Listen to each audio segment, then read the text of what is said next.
Bien, había mucha inquietud respecto de si el gobierno iba a avanzar o no en esta promesa de campaña sobre eliminar el CAE. Y la verdad es que ayer se sabía con anticipación, el presidente Boric anunció una cadena nacional sobre esta reforma al sistema de financiamiento de la educación superior que finaliza, o sea, se acabó el CAE, se cayó el CAE. Y ahora hay un reemplazo que será el FES. Y que no va a cobrar aranceles durante la carrera y lo hará solo a partir del primer año posterior al ingreso al mundo laboral. Tiene varias patas finalmente la propuesta que hace el presidente Boric. Vamos a conocer detalles cuando se presente el proyecto de ley al Congreso hoy día, pero de eso queremos conversar esta mañana con Raúl Figueroa, ex ministro de Educación y director ejecutivo del Instituto UNAP de Políticas Públicas. Muy buenos días, Raúl, qué gusto tenerlo aquí, muchas gracias. Buenos días, Claudia, Gerardo, ¿cómo están? Hola, Muy un bien, gusto, ¿usted Raúl. cómo le ha ido? Muy bien, gracias. A ver, me imagino que como ex ministro y que ha seguido esta discusión al detalle, la viene siguiendo hace mucho rato, este es un debate largo, finalmente cuando escuchó al presidente ayer, ¿le pareció que iba en línea? ¿Qué lo sorprendió? ¿Qué no le gustó? ¿Qué le parece que es interesante y atendible? Haciendo como una A ver, panorámica. sí, mirándolo en perspectiva y en el entendido que hay que ver el proyecto para entender bien los detalles, Sí. ¿cierto? Creo que el proyecto tiene tres elementos. Uno que tiene que ver con el cumplimiento de la promesa que hizo el presidente de la condonación, en qué medida esa promesa se cumple y cuáles son las condiciones que le ofrece a los actuales y futuros deudores. Esa es una línea, ¿cierto? Otra línea que tiene que ver con la implementación específica de Mm, un nuevo sistema de financiamiento y ver en detalle qué tan adecuado o no es esa implementación desde el punto de vista de la sostenibilidad fiscal y de la manera en que se recuperan los recursos que se prestan. Y lo tercero es cómo esto impacta el desarrollo del sistema de educación superior, atendido también ciertos elementos de diseño que tiene la propuesta que son complejos. Entonces, me quiero centrar en los dos últimos porque creo que son donde menos se ha discutido y que es interesante conversar. Lo que se anuncia es un sistema nuevo que elimina el CAE, que lo reemplaza por otro mecanismo de crédito y que tiene como elemento central para su operación la fijación de precios para las instituciones de educación superior.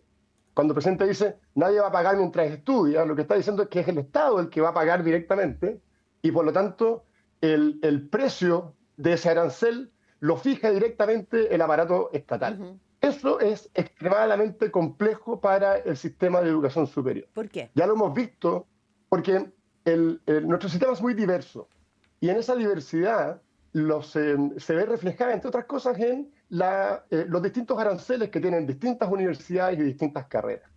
Fijar los precios de esos aranceles implica establecer un mecanismo de una especie de universidad modelo para poder fijar cuál es el arancel que el Estado va a pagar. Y Ujú. por lo tanto, implica por lo mismo romper con la diversidad que tiene nuestro sistema y ponerle por la vía de los recursos que entrega el Estado un límite a las posibilidades de desarrollo de esos proyectos. Ese elemento, que ya lo hemos visto, la gratuidad se basa exactamente bajo la misma lógica y hemos visto cómo diversas instituciones que están en gratuidad han hecho ver los perjuicios que ese sistema de fijación de precios le ha traído Ujú. a las instituciones.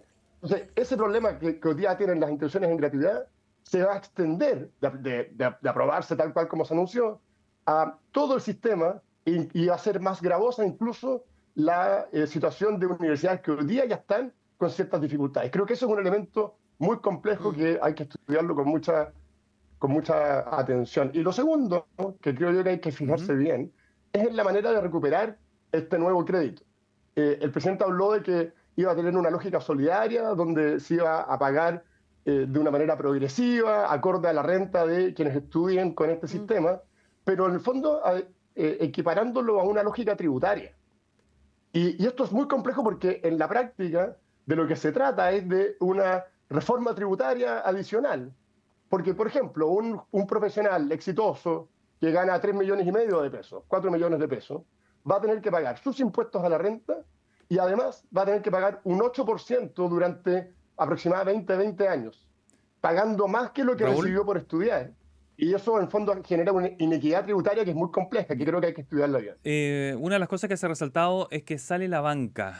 Me gustaría conocer su primera opinión respecto a eso, pero quiero recordar que al comienzo del 2000 antes del CAE, yo mencionaba cuando yo todavía estaba en la universidad, el problema era que nosotros, si no estábamos en el CAE, adquiríamos la deuda con la universidad, pero deberle al Estado es, la verdad, casi nadie pagaba o muy pocos pagaban. Deberle al Estado era bastante fácil y por lo tanto quebraban las universidades o entraban en crisis económicas profundas. Entonces quiero saber, ¿cómo ve usted eso de la salida de la banca, que puede ser bueno para el bolsillo del Estado quizás, pero cómo puede ser la pérdida que puede tener por el otro lado volver a un sistema parecido al que había antes del CAE? Yo creo que hoy día la salida de la banca es una cuestión más bien política, ¿cierto? Se ha instalado con mucha fuerza de que los bancos no debiesen ser parte de un sistema de crédito y que el Estado no debiese estar subsidiando las tasas a los bancos. Ese es como hay un tema político ahí. Al sacar los bancos se resuelve ese problema político, pero es muy importante lo que Gerardo señala. En términos de el financiamiento, al sacar a los bancos, es el Estado el que tiene que poner ahora toda la plata. Y por lo tanto tiene un tema de costo y de flujo para el Estado que es importante, que hay que identificar. Y por otro lado, entramos en el tema de la cobranza. Si queremos hacer sostenible en el tiempo un nuevo sistema de crédito, la única manera, y esto es súper importante y es interesante políticamente porque es como contradictorio con la lógica de la condonación, la única manera de que sea sostenible en el tiempo es que se haga una cobranza efectiva. Entonces, en realidad pasamos de prometer condonar universalmente a prometer cobrar universalmente. Cuestión que me parece bien, porque es la única manera de hacer un crédito sostenible. Pero claro, los que estaban esperando una condonación van a encontrarse con una cobranza mucho más fuerte. Claro. Y bajo una lógica tributaria que tiene ciertas inequidades, a mi juicio, que hay que estudiar. Sí, pero también, digamos, para recoger las diversas versiones, porque esta es una discusión que es política, como bien dice usted, Raúl Figueroa, es una discusión técnica, es una discusión respecto de políticas públicas y la educación, de cómo asegurar también educación a futuro. Hay quienes dicen, lo decía ayer el diputado Juan Santana del Partido Socialista, que es de la Comisión de Educación, que decía que la banca y los créditos ya no van a ser parte de la educación superior y que esta nueva regulación, dice, ya no entiende al estudiante como un deudor y que ese concepto es un concepto interesante cuando uno ve cómo conceptualiza finalmente el rol del estudiante, como un deudor o como un estudiante. Creo que ahí hay un punto interesante respecto de, ¿o no? ¿Cómo lo ve usted? Creo que es una cuestión súper retórica, poco relevante a la hora de diseñar el sistema, porque en la práctica le están prestando plata y tiene que devolverla. ¿Cómo se llama eso? Es un deudor, ¿cierto? Va a ser un deudor futuro. Va a ser un deudor igual, dice usted, claro, va a ser un deudor igual. Porque tiene que devolver todo, entonces es una cuestión retórica muy poco relevante, creo yo, para efectos de analizar el diseño y cómo esto se va a implementar. Lo que sí es interesante es saber si esto se va a transformar en una nueva tributación, en un nuevo impuesto, o va a seguir siendo un crédito.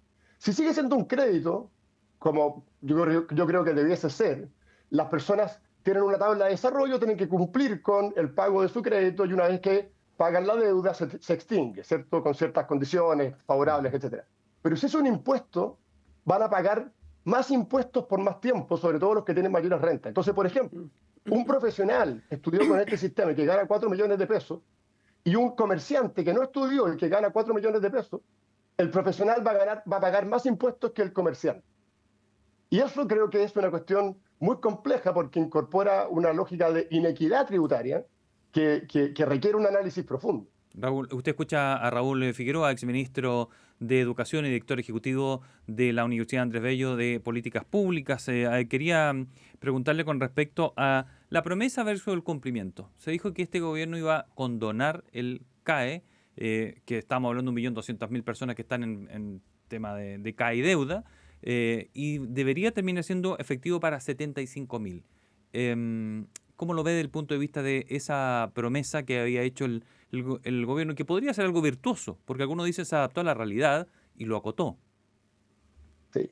A ver, yo creo que es importante eso. El presidente en su campaña hizo una promesa que se sabía no se podía cumplir. La condonación universal de los créditos tiene un costo del orden de 10.000 millones de dólares y está claramente lejos de las prioridades y tiene un diseño muy regresivo y por lo tanto el gobierno creo que ha reflexionado bien en términos de que esa promesa que hizo en su minuto no es adecuado desde el punto de vista técnico cumplirla tal cual como se hizo. Claro, universal. Y por eso lo que propone ahora... Que no fuera universal, que quizás que era imposible. Quizás nunca fue posible hacerlo universal, supongo, ¿o no? Exacto, yo creo que fue una promesa muy irresponsable porque se sabía desde el principio que no se podía cumplir esa promesa. Ahora, lo que se plantea ahora es más bien una reprogramación con condiciones favorables. Y eso claramente a mí me parece bien, pero creo que políticamente le va a traer al gobierno una dificultad, porque pasar de prometer condonar todos los créditos a ofrecer una reprogramación, claramente es una cuestión muy distinta. A mí me parece bien desde ese punto de vista lo que propone el gobierno, pero no sé qué también le va a parecer a aquellas personas que votaron por el presidente con la expectativa de que estos créditos se condonaran. Es un tema que hay que verlo desde el punto de vista electoral. Es complejo ese equilibrio, ¿no? Porque por una parte hay quienes valoran que el gobierno no haya insistido en la universalidad, porque era para muchos, ¿no es cierto?, era como irresponsable considerando las prioridades que tiene el país, entonces se ajusta esa expectativa, pero por otra parte, como dice usted, Raúl Figueroa, también el gobierno se va a exponer a que a ese segmento que votó por él o que votó con esta expectativa de la universalidad tampoco se ajuste, entonces como que no queda contento nadie. Es difícil, y además agreguémosle que por el hecho de la promesa, muchas personas dejaron de pagar. Claro. Entonces, la pregunta que tú te haces hoy día, bueno, ¿por qué el que dejó de pagar y que de alguna manera se sintió avalado en su incumplimiento, porque no estaba haciendo más que anticipar la promesa que hizo el presidente durante su campaña, si dejó de pagar, ¿por qué ahora va a querer adecuarse a un nuevo sistema? Si en la práctica ya no está pagando, ¿cierto? Entonces, creo que ahí hay un tema que es muy difícil.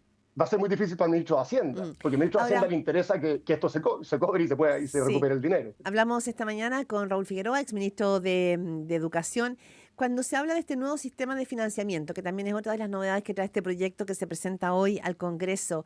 Hay quienes dicen desde el oficialismo que podría ser se abre una puerta, dicen, de una distribución de recursos más racional y más justa. Un poco en la línea que señalan muchos desde el oficialismo o del Frente Amplio, de que este no es solo un problema de los deudores, sino que de todo el país.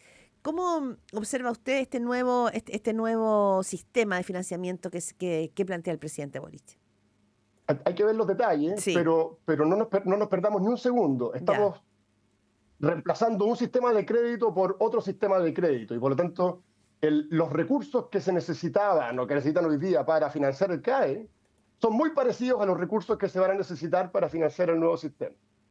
Y si los alumnos antes tenían CAE, ahora van a entrar, qué sé yo, al FES, creo que se llama el nuevo sistema. Sí, FES. Y si tenían que pagar una cuota por CAE, van a tener que pagar un impuesto por el nuevo sistema. Por lo tanto, más allá de la retórica, insisto lo que decíamos hace un rato, más allá de la retórica, tiene ojos de sapo, patas de sapo, digamos. Uno puede perfectamente describir de qué se trata. Se trata de otro mecanismo de crédito. A mí eso me parece bien. El punto está en que este nuevo mecanismo de crédito tiene que ser coherente con el desarrollo de las instituciones, facilitarle la vida a los jóvenes y fiscalmente responsable. Y da la impresión que por la fijación de precios va a traer muchos problemas para la calidad de las instituciones de educación superior. Creo que eso es un problema grave. Raúl, pero usted dice que es una cuestión política sacar a la banca, pero la banca se ha llevado 150.000 millones de pesos desde que se creó el CAE y 9.000 millones de dólares que está pagando el Estado a ellos para suplir lo que los deudores no le van pagando. Entonces, sí, al parecer sí tiene una lógica económica también. Por supuesto, pero lo que pasa es que, y esto no hay que perderse ni un segundo, los recursos que hoy día pone la banca, mañana los va a tener que poner el Estado, porque igual hay que pagarle a las universidades esos aranceles. Esos 9.000 millones de dólares no es plata que se lleve un banco a otro lugar. Pero usted ve más riesgo, ¿ve más riesgo para las universidades de quiebra o entrar en no tener financiamiento como ocurría en el 2000 antes de que se creara el CAE? No, veo un altísimo riesgo de homogenización y de pérdida de calidad del sistema derivado de la fijación de aranceles, que por definición va a ser más baja que lo que las universidades necesitan para financiar sus proyectos educativos. Raúl Figueroa, antes de preguntarle de las universidades, que me parece interesante, porque además hoy día en el Mercurio hablan varios rectores y expertos en temas de educación, previo a eso, y se lo pregunto más bien políticamente, como ex ministra más del gobierno de Sebastián Piñera, ¿usted valora que el presidente finalmente haya ponderado y no haya avanzado en una condonación universal? ¿Valora ese gesto político o le parece que en realidad no tenía alternativa?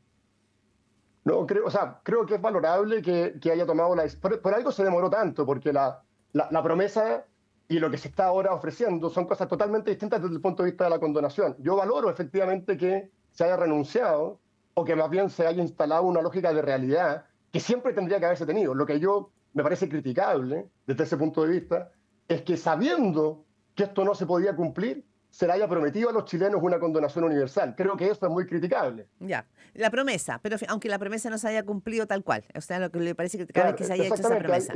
Y lo segundo es cómo puede impactar esto a las universidades. Se lo planteo por lo que le decía. En el Mercurio del día de hoy viene, por ejemplo, Ignacio Sánchez, rector de la Universidad Católica, Federico Valdés, rector de la Universidad del Desarrollo, poniendo también los puntos críticos respecto de lo que cómo podría afectar esto a la autonomía y sobre todo a la sostenibilidad financiera de las universidades. ¿Usted cree que por ahí hay un golpe fuerte que no está, ¿cómo lo ve?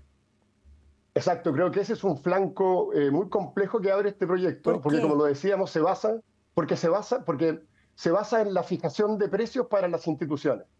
Y esos precios son más bajos que lo que las instituciones necesitan para desarrollar sus proyectos de calidad. Ya. Y por lo tanto, y no solo en la fijación de precios, sino que también, como ocurre con la gratuidad, en la fijación de vacantes. Entonces, el Estado a través de este sistema empieza a regular cuánto puede crecer una universidad y qué es lo que puede hacer, porque le limita la llave de ingresos. Y eso es muy complejo, porque Chile tiene un sistema de educación superior que tiene que empezar a competir con el mundo, digamos, y por lo tanto no podemos quedarnos atrás en las capacidades de desarrollo futuro de nuestras instituciones. De hecho, esto ha sido bien transversal. Rectores de todo tipo de universidades han señalado que cualquier mecanismo que fije los precios, como ya lo hace la gratuidad, y que extienda esa fijación de precios a un número mayor de alumnos, va a traer muchos problemas a la calidad del sistema. Raúl Figueroa, ayer escuchaba a los críticos a este anuncio que se hizo una cadena nacional para beneficiar a 75.000 personas. Así de pequeño y minúsculo. ¿Cómo lo ve usted si lo miramos en otra perspectiva, en la cartera en sí misma? ¿Dónde debería haber estado puesta la mirada a su juicio? Primera infancia, como dicen los más chiquititos, no salen a manifestarse ni a pedir nada. No reclaman ni tienen ninguna agrupación que los represente, la deserción escolar. ¿Dónde deberíamos haber estado poniendo ahora la mirada, los gastos y el dinero, por supuesto? Yo creo que desde diversos puntos de vista este proyecto que se anuncia tiene mal enfocadas sus prioridades. Primero, desde el punto de vista de las prioridades del país, digamos. Hay otras prioridades complejas que compiten, ¿cierto?, con este proyecto: seguridad, salud y educación, porque en educación las prioridades están en otra parte. Las prioridades en educación están fundamentalmente en recuperar los aprendizajes y en recuperar nuestro sistema que tiene estancados sus aprendizajes desde hace ya 12, 15 años, cerrar las brechas de aprendizaje en el mundo escolar, me refiero específicamente, y poner mucho foco en la cobertura de la educación parvularia. Chile todavía tiene desafíos fuertes en cobertura en lo que son los jardines infantiles, en el fondo entre 2 y 4 años. No alcanzamos ahí ni siquiera el promedio de la OCDE, a diferencia de el resto del sistema escolar, donde estamos muy bien en cobertura, y también en el mundo de la educación superior. Entonces, las prioridades en educación creo yo que están mal puestas con este proyecto, y debiesen los recursos, los esfuerzos políticos destinarse a la primera infancia y a la recuperación de aprendizaje. Sí, ahora también es cierto, no sé cómo lo ve, y el tiempo vuela, Raúl Figueroa, como usted como exministro de Educación, y es que también este tema es un tema arrastrado. O sea, la cifra que tenemos es de 1.220.000 personas que solicitaron entre el 2006 y el 2023 este crédito, el CAE, lo han solicitado. Entonces, digo, claro, hay 75.000 personas, pero no es solo ese grupo, digamos, esto es un poco más amplio.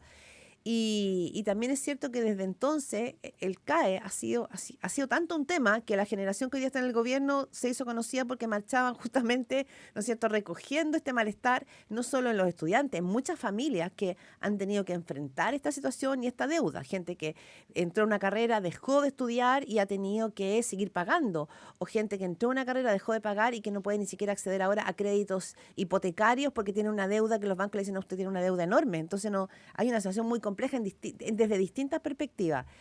Entonces también es cierto que aquí tampoco se dio una solución desde los distintos gobiernos. No le digo solo el de Sebastián Piñera, digo también el de Michelle Bachelet.